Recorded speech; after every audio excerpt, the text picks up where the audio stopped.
ஒத்துக்காது. செந்தூர பாண்டிக்கு ஒரு சோடி கிளி கூட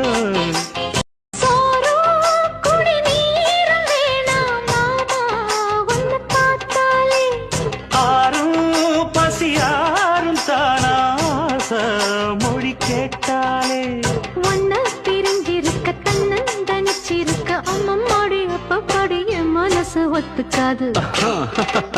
செந்தூர பாண்டிக்கு ஒரு சோடி கிளி கூட